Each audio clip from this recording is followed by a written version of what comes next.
Really? It had to go down like that? Just... Excuse me.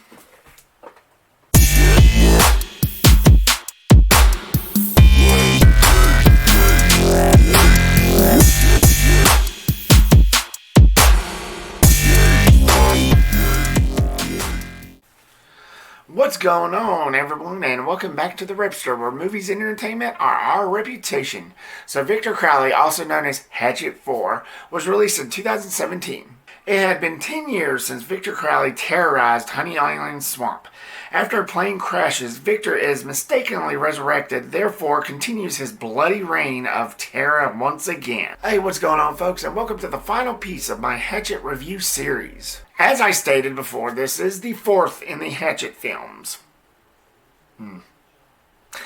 I really shouldn't say more, but I will anyway. I'm just going to be straightforward. It's going to be a bumpy ride. In other words, let's get on with the positives of Victor Crowley, aka Hatchet 4. First and foremost, Kane Hodder. As I praised him throughout this whole entire franchise, he is the one that has never disappointed me.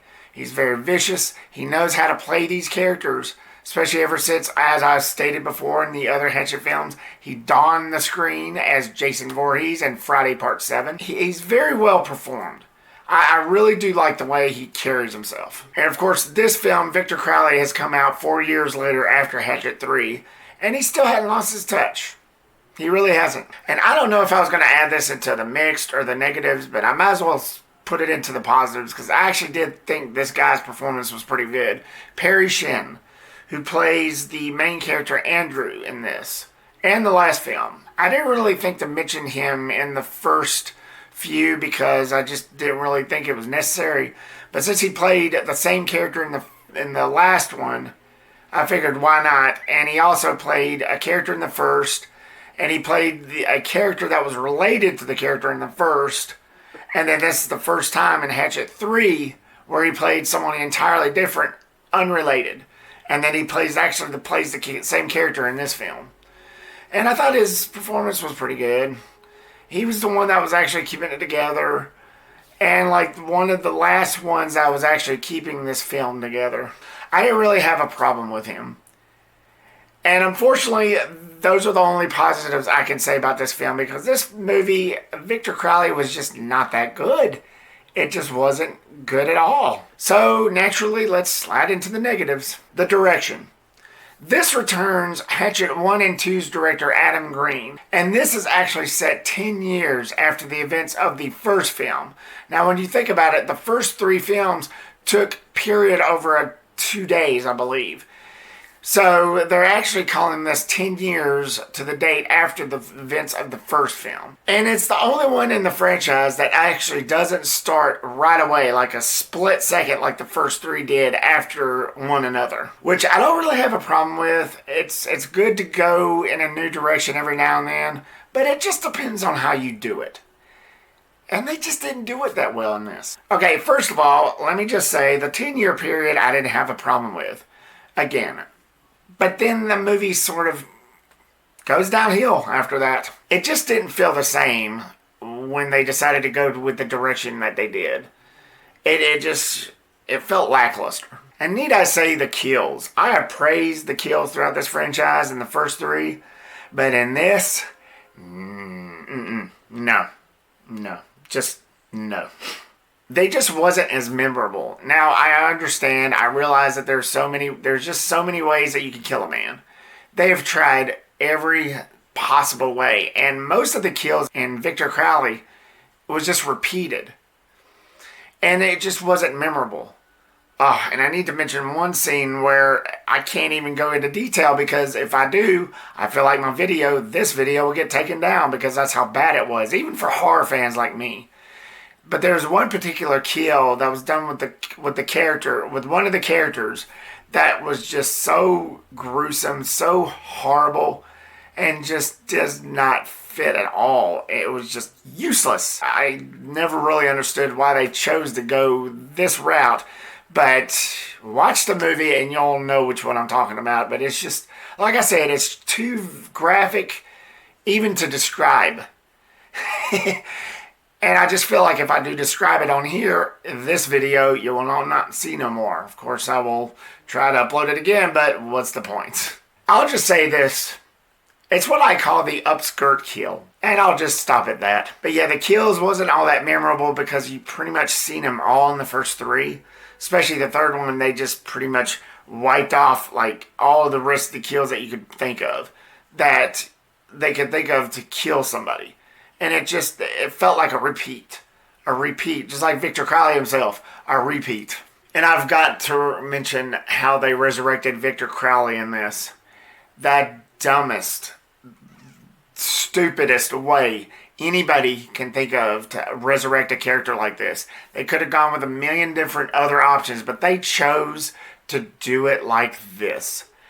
Basically, okay, you're watching me on YouTube right now. For those of you who are watching, they go on YouTube on one of the characters' phones and look up a lot of these lore fans that made videos of themselves chanting the voodoo curse that supposedly brought Victor Crowley to fruition in the first one, or whenever the hell that happened.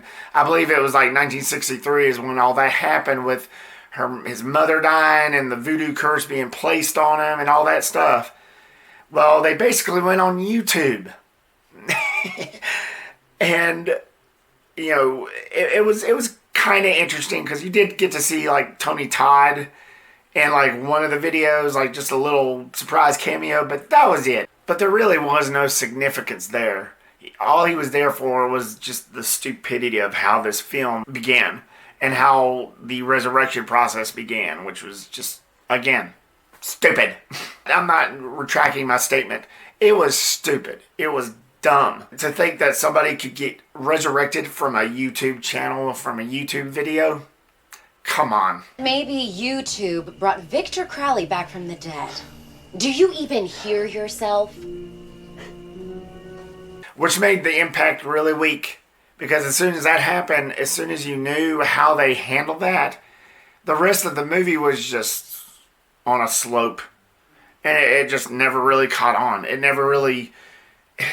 just never really found its retraction. It just lacked any sort of substance that the first three had. Honestly, the third one should have really been the last one, as originally intended. And the characters, were god-awful.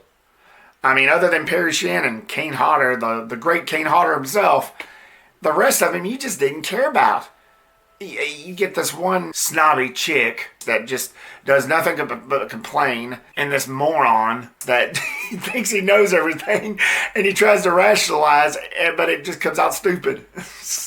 It's just god-awful. And I need to mention the scene where this woman, after the plane crash happens, this woman gets pinned down by these metal bars or whatever as water is coming in, and nobody's giving a shit. It's just, it's horrible. It's stupid. It's really shameful.